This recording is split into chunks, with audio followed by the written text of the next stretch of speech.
Yep, today I'm going to be showing you how to population max. So yeah, like and subscribe.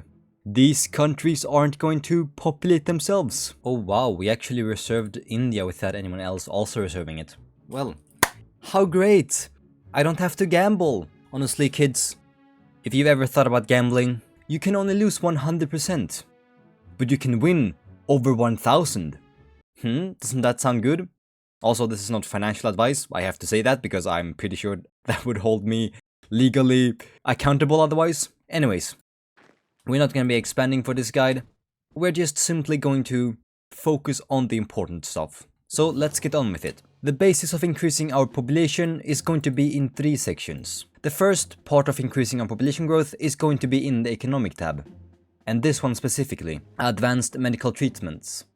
That's the only one that directly increases our population growth in the research tab, so pick that when you can. You can also research other stuff while you're doing it, because of, the new research update. In doctrines, there's no real, strat to go for. If you're not expanding, then the best doctrine is probably static lines, because you get a 5% base stability if you go for stalwart defense.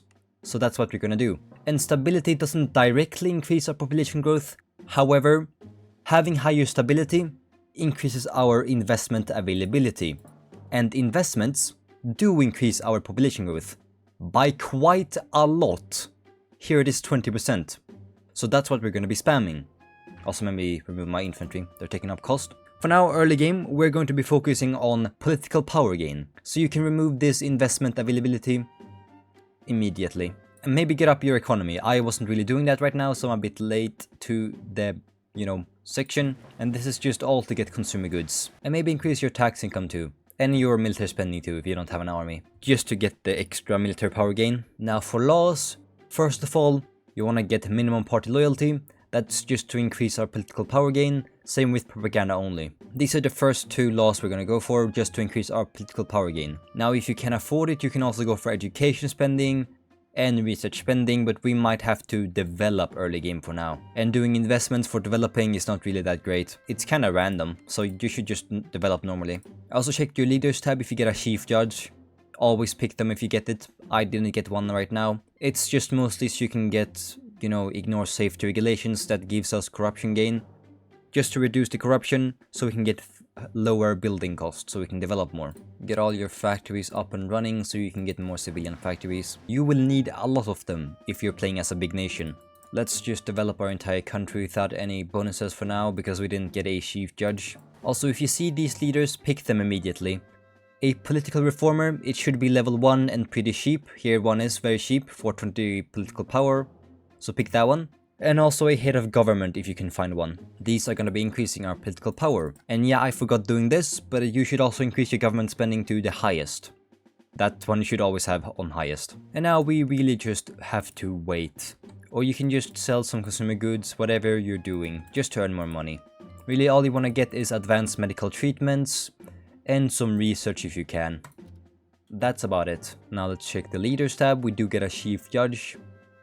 Might want to get that later on. Anyways, let's get stalwart defense for that 5% base stability boost. Static lines is also pretty decent, at defending at least. Anyways, you want to get higher press regulation when you can. Keep these 2, advanced medical research and economic improvements, up the highest in the priority list. Economic improvements just increases your efficiency at researching other economic research boxes.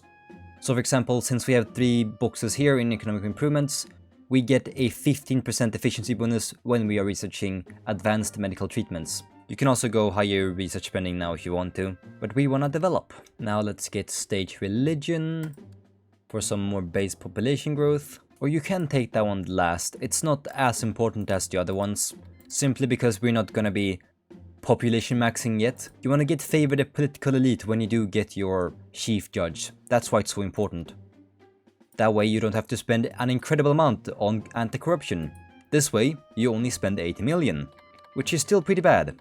If you do get backdoor or corporate dealings, accept them. They are just so good for you since you're developing and staying still. They give you so much money for barely anything, just a bit of corruption. So take them if you can. I'm not going to, however, since we are doing this without any RNG. Just showing you how to do it basically. You're gonna be much more efficient than I am. Anyways. In firearm regulations, you can pretty much just choose which one you want to.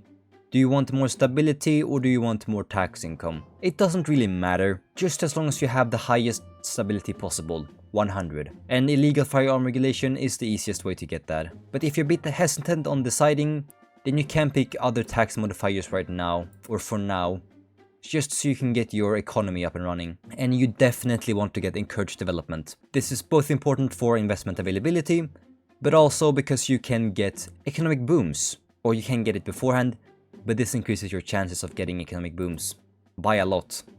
I think it's like 50% or 30%. Anyways, look at that, we're soon going to be getting max advanced medical treatments, which means we can almost start spamming our investments. And you don't really have to spend on research spending after that.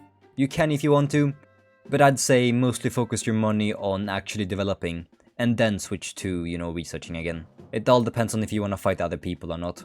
And also get, of course, improve infrastructure, just so we can develop more cheaply. If you're getting your medical treatments maxed out right now, you can switch to political tab, and instead get some more political power gain. That can be important later on. Wait, I'm on number 1? I haven't developed that much, but okay. If we are population maxing, we are not going to be able to get a good economy. We are going to be spending all our money on just increasing our population. You can get the research leaders if you want to. Same with industry ministers or infrastructure ministers, reducing the cost of developing. Right now it's up to your own decision.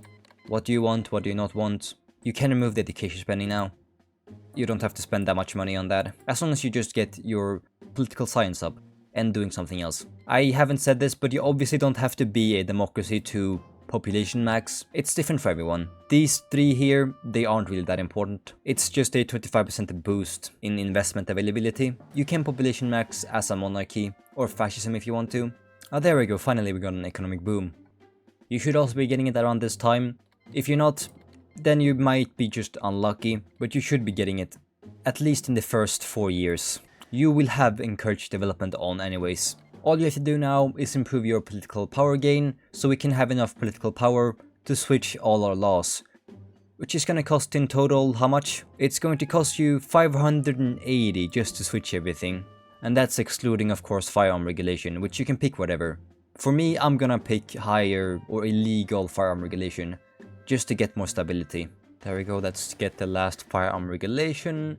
And now we are simply going to invest after we've gotten our 580 political power. Yeah, and I forgot to mention this, but the reason you don't want to invest yet is because it takes political power. And you definitely do not want to spend that right now. And now, it's time to population max. So first of all, we're going to get lower working hours. Then we want to get higher population growth. And then investment availability. And that's pretty much all you have to do. Since you don't really need political power anymore, you can also get lower or the lowest press regulation if you are a democracy, since you can't get propaganda only. It's banned for democracies, so that's unfortunate. And in the tech tab, you can stop, researching political power gain, but I have it maxed out. And you can research ideology power, more leaders, and, more stability. Get max security spending, max healthcare spending.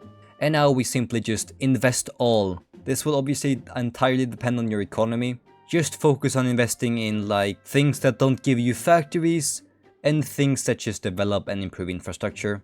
So yeah, just pay attention to the icon. You wanna pick the connection icon and this plus road icon and also the house icon. Okay, yeah, no, I can't pay attention. This is too boring for me, to be honest. But all you have to know, you don't really have to see the end result. You can see for yourself. Right now, if you're doing without investments, you get maybe a population growth of 120,000 I have right now. And if I pick investments that increase my population growth, yeah, there we go, we just double our population growth. If you use investments and are actually thinking about doing this seriously, you can safely, triple your population. Oh, now we're getting 300,000. You can pretty much safely triple your population by 2030. If you know what you're doing, of course. So yeah, that's how you population max. And once you're done population maxing, just reduce, look at our economy right now, just reduce the population growth to get back your economy. Same with, what else did we pick that reduced our economy again? Yeah, working hours. Just go back to higher working hours, that's the best one. and you should get your economy back. Yep, pretty simple. The title will be a question mark, because this is not a serious guide. I don't really consider population maxing to be that good of a strategy, so that's why it's kind of a guide, kind of a not guide. But yeah, have fun.